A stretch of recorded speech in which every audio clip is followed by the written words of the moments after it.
Hello प्यारे बच्चों, कैसे हो आप प्यारे बच्चों। इस वीडियो में हम ईवीएस के 24वें चैप्टर पहाड़ों की सैर इस पाठ के प्रश्न उत्तर करेंगे। प्यारे बच्चों, इससे पहले हमने 23 पाठों के प्रश्न उत्तर पूरे कर लिए हैं और 24वें पाठ को पढ़ भी दिया है। अगर आपने वो वीडियो नहीं देखा है तो नीचे डिस्क्रिप्शन बॉक्स में प्ले लिस्ट का लिंक है, वहां से आप वो वीडियो देख लीजिए। पाठ्य पुस्तक के प्रश्न में पहला है, सोचिए और बताइए। पेज संख्या 125। प्रश्न है, क्या आपने कभी किसी पहाड़ पर चढ़ने की कोशिश की है? तो इसका उत्तर है बच्चों, मैंने तो कभी किसी पहाड़ पर चढ़ने की कोशिश नहीं की है। अगर आपने की है तो आप लिख दीजिएगा आपने की है। नहीं, हमने कभी किसी पहाड़ पर चढ़ने की कोशिश नहीं की है। दूसरा है, पहाड़ पर चढ़ने और सड़क पर चलने में क्या अंतर है? उत्तर है, सड़क पर चलने की तुलना में पहाड़ पर चढ़ना कठिन होता है, क्योंकि ऊपर की ओर चढ़ने में हमें अधिक ताकत लगानी पड़ती है। तीसरा, और साथ ही साथ पहाड़ ऊबड़ खाबड़ होते हैं जो चढ़ने में मुश्किल पैदा करते हैं। चर्चा कीजिए। पेज संख्या 125। प्रश्न एक, आपने अपने आसपास के किसी पहाड़ी पर बने मंदिर पर चढ़ने का प्रयास किया होगा। उस समय आपके साथ कौन कौन थे? उनके द्वारा आपको क्या क्या निर्देश दिए गए? इस आधार पर अपने अनुभव बताइए। तो हाँ बच्चों, हमने पहाड़ी पर बने मंदिर पर चढ़ने का प्रयास किया। उस समय मेरे साथ मेरे मम्मी पापा, बड़े भाई भाभी, चाचा चाची आदि थे। उनके निर्देशानुसार हमें पहाड़ी पर धीरे धीरे चढ़ना चाहिए, अन्यथा हमारी सांसें फूल जाती हैं। दूसरा है कि पहाड़ी रास्ता ऊबड़ खाबड़ होता है, इसलिए सावधानी से चलना चाहिए। तीसरा है, पहाड़ी पर चढ़ने से शरीर का तापमान अधिक हो जाता है, इसलिए कुछ देर बाद ही पानी पीना चाहिए, अन्यथा जुकाम लग सकता है। चौथा है, पहाड़ियों पर बंदर होते हैं, इसलिए अपने बड़ों के साथ ही चढ़ाई करें।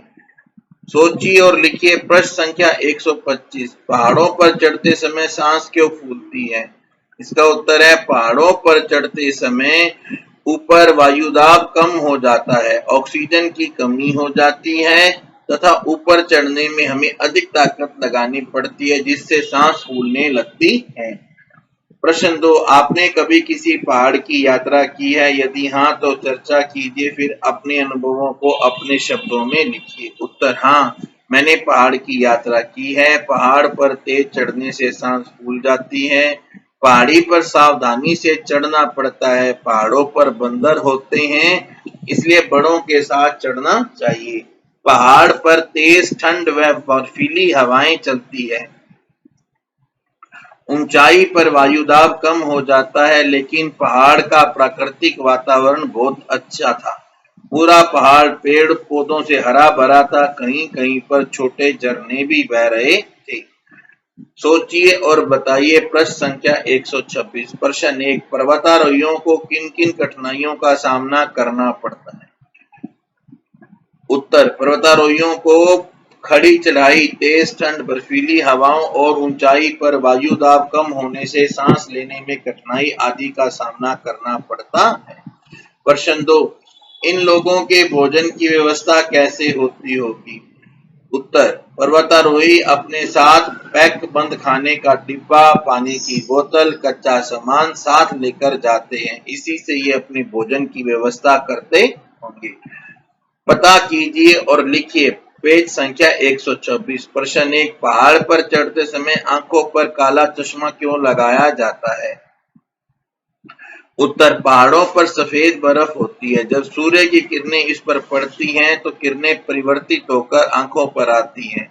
यह किरणें आंखों के लिए हानिकारक होती हैं, इसलिए पहाड़ों पर चढ़ते समय आंखों पर काला चश्मा लगाया जाता है।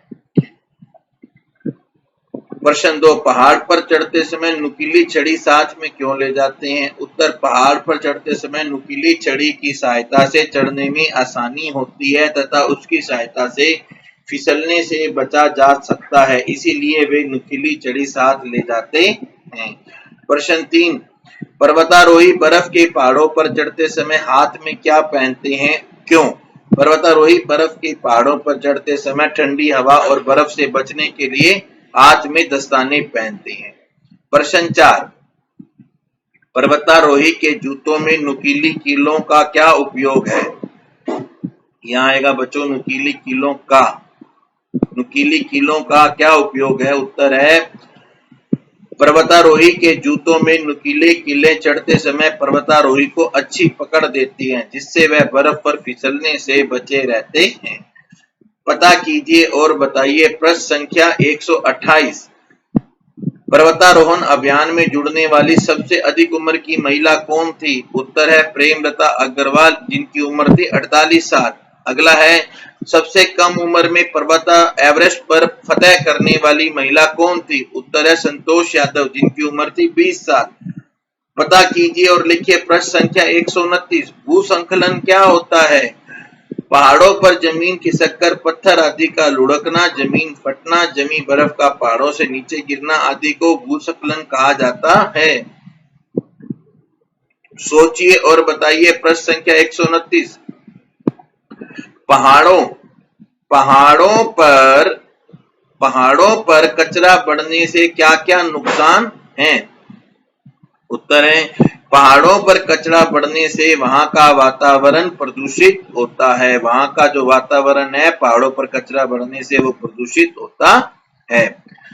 अगला है पर्वतारोही अपने साथ क्या क्या सामान ले जाते होंगे? उत्तर है पर्वतारोही अपने साथ खाने का डिब्बा, पानी की बोतल, रस्सी, hook, plastic sheet, diary, torch, windcheater, sleeping bag, दस्ताने, कीले, खूंटे, कुदाल, नुकीले जूते, नुकीले छड़ आदि अपने साथ ले जाते होंगे।